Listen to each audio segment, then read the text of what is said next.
काश ये बात मुझे पहले पता होती तो मेरे को कभी भी, मेरे कस्टमर को कम इंश्योरेंस का क्लेम नहीं सेटल होता। मैं आपको एक एग्जांपल के तौर पे बताता हूँ क्या हुआ। जब गाड़ी हम टू व्हीलर इंश्योरेंस जब हम लेते हैं तो आम तौर पे क्या होता है, लेने पे जब हमने गाड़ी ली नई, एग्जांपल के तौर पे उसमें होती है IDV, ensure depreciate value. X हम एग्जांपल एक्स शोरूम प्राइस के बारे में बात करते हैं। अगर गाड़ी की एक्स शोरूम प्राइस 1 लाख रुपए है, ठीक है, वहां पर क्या होता है जब हम गाड़ी खरीदते हैं ना तो 5% गाड़ी की वैल्यू कम हो जाती है, सीधा सीधा यहाँ पे। अब क्या होता है हर साल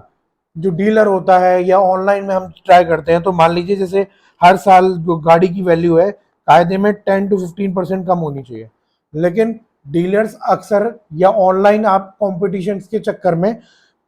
हम इतना अवेयर नहीं होते कि हमें गाड़ी की वैल्यू कितनी रखनी चाहिए। तो साल दर साल जैसे गाड़ी की वैल्यू अगर पिछले साल 95 थी तो ऑनलाइन या डीलर क्या करता है उसको सीधा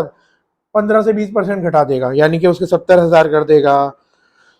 माफ कीजिए, उसको सीधा 50,000 कर देगा, तो डिफरेंस उसका 10% से भी ज्यादा होता है। अब उस केस में सिनेरियो में क्या हुआ कि मान लीजिए जब आपकी गाड़ी की वैल्यू 50,000 है, उसी टाइम आपका क्लेम आ गया, या तो चोरी हो गई या आपकी कंप्लीट टोटल लॉस में चली गई, आपकी गाड़ी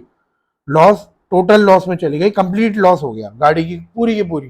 तो उस टाइम में आपका जो इंश्योरेंस में क्लेम सेटल होगा वो 50,000 की वैल्यू पे होगा, और भले ही आपकी गाड़ी की वैल्यू 70,000 या 80,000 थी। तो आपको इस चीज का जरूर ध्यान रखना है कि जब भी आप पॉलिसी रिन्यू कराएं तो इस चीज का जरूर ध्यान करें कि भाई मेरी लास्ट ईयर वैल्यू क्या थी और इस साल मेरे को जब रिन्यू कर रहा हूं जो मेरे को डीलर, एजेंट, ब्रोकर कोई भी दे रहा है तो वैल्यू क्या है। अब दूसरी बात की वैल्यू कैसे डिसाइड करें, तो कायदे में इतना तो होना चाहिए कि हम 10% हर साल वैल्यू गिराएं, ये डेप्रिसिएशन हर साल लगता है। लेकिन फिर भी आज कंपटीशन के रेट बाजार में हमें कंपनी एक अधिकार देती है कि आप अपनी वैल्यू बराबर या थोड़ा ज़्यादा ऊपर नीचे बराबर कर सकते हैं। लेकिन मेरा सुझाव ये है कि आपकी जितनी भी लास्ट ईयर वैल्यू थी उससे आप 5% तो ज़रूर कम करें, क्योंकि डेप्रिसिएशन ज़रूर लगता है और होता है।